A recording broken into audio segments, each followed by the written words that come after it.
We've come so far from that very first small step for a man, but not as far as our dreams will take us. Within a decade or two, Mars will be our next destination. But are we ready to survive it? This is how to survive on Mars. This red planet is our neighbor in the solar system, but it has none of the components that make life possible here on Earth. It's full of radiation and too cold for liquid water.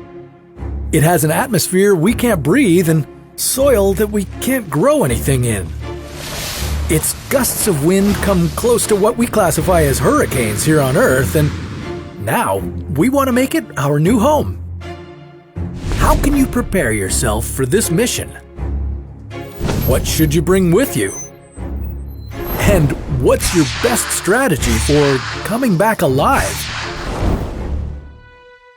I honestly doubt Matt Damon could have survived being stuck on Mars all by himself, but luckily for you, we've put together a list of 5 tips that will help you to get through it. Number 1, come prepared. Before you can even board the spaceship, NASA will be testing and training you for months. And I'm not just talking about your physical strengths. Your mental health is just as important. You're going on a very long trip where you'll be stuck in small quarters with the same people. If NASA's tests have shown anything, it's that you'll get irritated with your crew members. So you'd better have a high degree of agreeableness, a strong desire to work together, and good humor. And if you lied on your resume about how well you handle high-pressure situations, the tests will show it. Number 2, pack up your gear.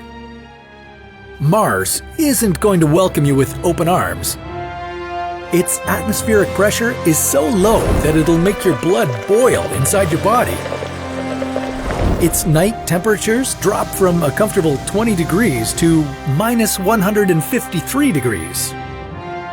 Its surface is coated with dust so finely grained that it would damage your lungs if you inhaled it. Top that all off with winds rampaging at 97 kilometers an hour and a whole lot of cosmic radiation? Well, you get the picture. If you just crash on Mars with only your spacecraft and a single suit on your back, you won't last longer than 1 hour.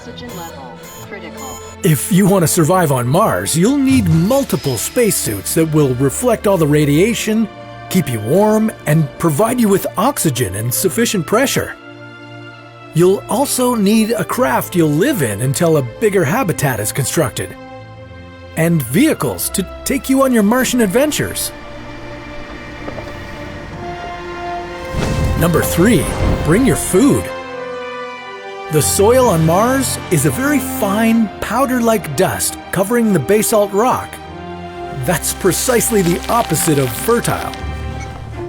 If you want to grow anything on the red planet, you'll need a ton of solid biomass waste.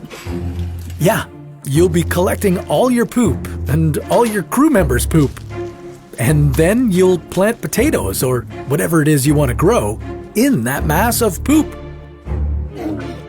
You could eventually start growing some lettuce, garlic, and even potatoes, but you'd better stock up with supplies before you go on the mission. And make sure those supplies will last you for at least a year. That's how long it takes for another crew to arrive to Mars. Number 4, don't forget about water. Mars is too cold to have liquid water. Instead, it has its water frozen as the polar ice caps. Of course, you can't bring a year-long supply of water with you all the way to Mars, but here's what you can do. Some initiatives suggest ways that you could extract water in Martian conditions. One of them being an aerogel developed by NASA's Jet Propulsion Laboratory. This silica substance is meant to warm the surface of Mars by 65 degrees. That's a way to melt Martian water ice and have a supply of drinking water, as well as water for irrigation.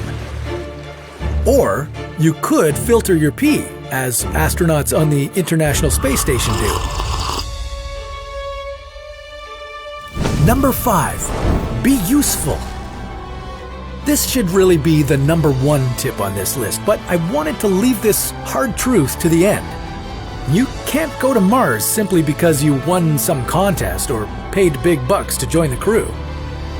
You'll have to be a trained astronaut with at least 1 master's degree in engineering, biological or physical science, computer science, or mathematics. You could have a master's in botany, but you can't be a tourist. If you fit the description, your typical day on Mars will include tending to plants, maintenance checks and repairs to all the water, electrical, and filtration systems that keep your habitation operational, and some light exploration of the planet. You'll be sending updates to Earth-based agencies, and you'll most likely be missing Earth very much.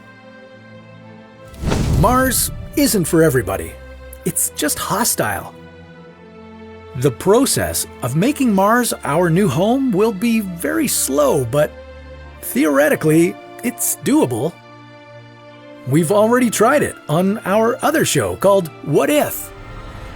And now we're here to help you survive whatever awaits you.